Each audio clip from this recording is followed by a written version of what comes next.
आमतौर पर जहां रेडियो की आवाज़ें, चायवालों की पुकार और रिक्शों की घंटियां मिलकर शोर बनाती थीं, वहां आज हवा तक सहमी हुई लग रही थी। चाचा चौधरी अपनी छोटी सी दुकान के बाहर लकड़ी की कुर्सी पर बैठे अखबार पढ़ रहे थे। उनका दिमाग हमेशा की तरह कंप्यूटर से भी तेज चल रहा था, मगर आज वो बार बार एक ही खबर पर लौट रहा था। खबर थी चांदनी चौक की पुरानी हवेली में भूत। खबर के मुताबिक पिछले 3 हफ्तों से उस हवेली से अजीब आवाज़ें आती थीं। कभी किसी के रोने की, कभी हंसने की, तो कभी भारी कदमों की जो आधी रात को पूरी गली में गूंज जाती। जो भी पास जाता डर के मारे वापस भाग आता। कुछ लोगों ने दावा किया कि उन्होंने सफ़ेद साया देखा है, तो कुछ ने कहा कि एक औरत की आकृति खिड़की में खड़ी रो रही थी। चाचा चौधरी ने चश्मा ठीक किया और हल्की मुस्कान के साथ बुदबुदाए, भूत हो या भूत का डर, दोनों का इलाज एक ही है, दिमाग। उसी वक्त सबू भागता हुआ आया। उसके लंबे चौड़े शरीर पर पसीना चमक रहा था। उसने कहा, चाचा सुना आपने? पूरी गली कह रही है हवेली में सचमुच भूत है। रात को चौकीदार बेहोश हो गया। चाचा ने अखबार मोड़ा और बोले, बेहोश भूत से नहीं, डर से हुआ होगा। चलो आज रात उस हवेली की सैर करते हैं। सबू की आंखें फैल गईं। उसने डरते हुए कहा, आज रात? चाचा, भूत रात को ही ज्यादा ताकतवर होते हैं। चाचा बोले, और इंसान का दिमाग दिन रात बराबर चलता है। रात घिरते ही दोनों हवेली के सामने खड़े थे। हवेली कभी किसी रईस की शान हुआ करती थी। अब जर्जर दीवारें, टूटे झरोखे और लोहे का जंग लगा गेट उसकी कहानी बयान कर रहे थे। गेट अपने आप धीमी सी चरमराहट के साथ खुल गया। सबू ने घबराकर कहा, चाचा देखिए, ये खुद बखुद खुल गया। चाचा ने जवाब दिया, जब हवा और जंग दोस्त बन जाएं तो दरवाजे अपने आप खुलते हैं।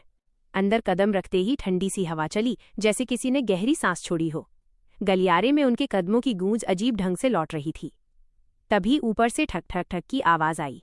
सबू ने फुसफुसाया, कोई चल रहा है। चाचा बोले, या कोई जानबूझकर आवाज पैदा कर रहा है। वे सीढ़ियां चढ़ने लगे। दीवारों पर पुरानी तस्वीरें टंगी थीं।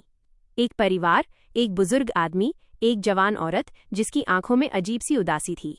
उसी वक्त अचानक सामने वाली खिड़की से सफ़ेद परछाई गुजरी। सबू पीछे हट गया और बोला, चाचा देखा आपने? चाचा ने कहा, हाँ, और यही हमें ढूंढनी है। ऊपर की मंजिल पर पहुंचते ही एक कमरा खुला था, जिसमें से मोमबत्ती की हल्की रोशनी आ रही थी। भीतर से धीमी सी सिसकियां सुनाई दे रही थीं। सबू ने दरवाजे के पीछे छिपते हुए कहा, कोई रो रहा है।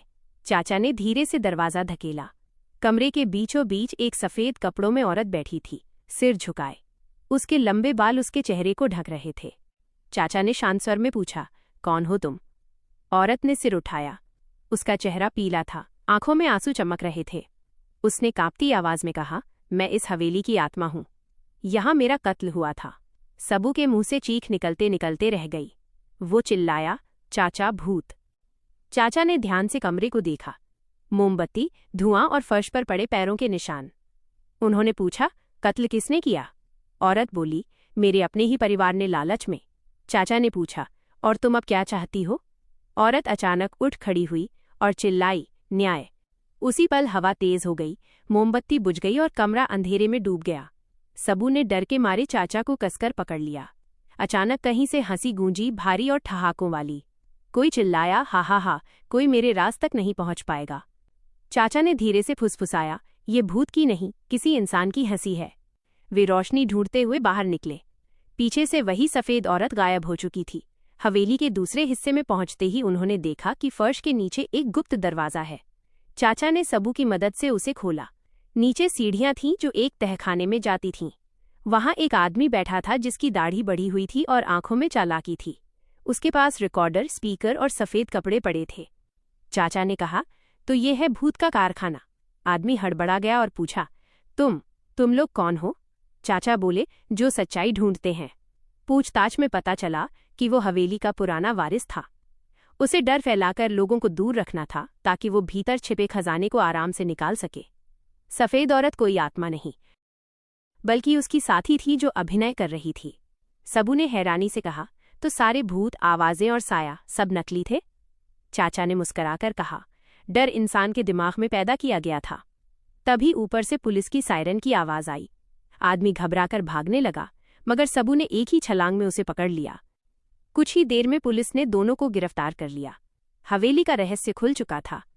गली में फिर से चहल पहल लौट आई। लोग चाचा चौधरी की अक्ल की तारीफ कर रहे थे।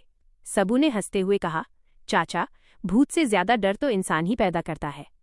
चाचा चौधरी ने चश्मा ठीक करते हुए कहा, और इंसान के डर से बड़ा कुछ नहीं, सिवाय इंसान की अक्ल के। हवेली अब फिर से बसने लगी और भूत का रहस्य सिर्फ एक कहानी बनकर रह गया। लेकिन चाचा चौधरी की समझदारी हमेशा की तरह सच साबित हो गई। अगर वीडियो पसंद आया हो तो लाइक ज़रूर करें, चैनल को सब्सक्राइब करें और बेल आइकन दबाना ना भूलें।